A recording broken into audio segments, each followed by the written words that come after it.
જય સિયારામ. જય સિયારામ. આ સપ્તાહ 18 તારીખથી ચાલુ થઈ તો તમને એનો કેવો અનુભવ રહ્યો? બેન, સપ્તાહ 18 તારીખે જ્યારથી બાપુને વ્યાસપીઠ પર બાપુ જે બિરાજ્યા છે, વ્યાસપીઠ બિરાજ્યા ભગવાન વ્યાસપીઠ, ત્યારથી જો વાત કરીએ એક અનેરો આનંદ છે.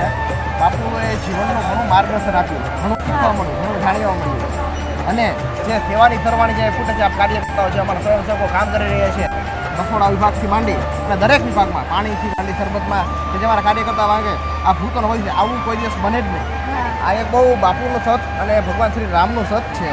અને અમારા લોહલંગરી બાપુ અને જે અમારા સીતારામ બાપુ અન્નક્ષેત્ર ચલાવે છે, અને એના માટે જે બાપુએ સપ્તાહ કરી છે એ ખૂબ સારી અને આનંદની વાત છે. અમારા માટે તો ખૂબ સારો અને સુખદ અનુભવ છે.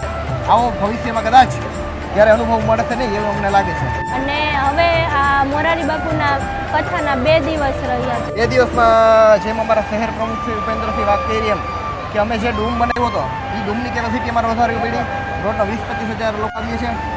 એ દિવસમાં જે અમને એવું લાગે છે કે આ લોકો હરિભક્તોનો ફ્લો વધશે, હજી ખૂબ લોકો આવશે અને ખૂબ જ વધુ સંખ્યામાં આનો કથાનો લોકો લાભ લેશે.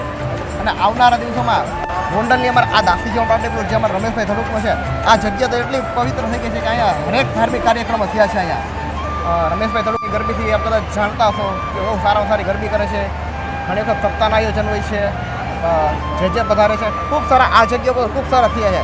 અને આ 10 વીઘા આ જગ્યા છે અને બાજુનું ખેતર છે 45 વીઘા. ટોટલ 95 વીઘામાં આખા ડૂમના સમયણો બધું ઊભું થયું છે.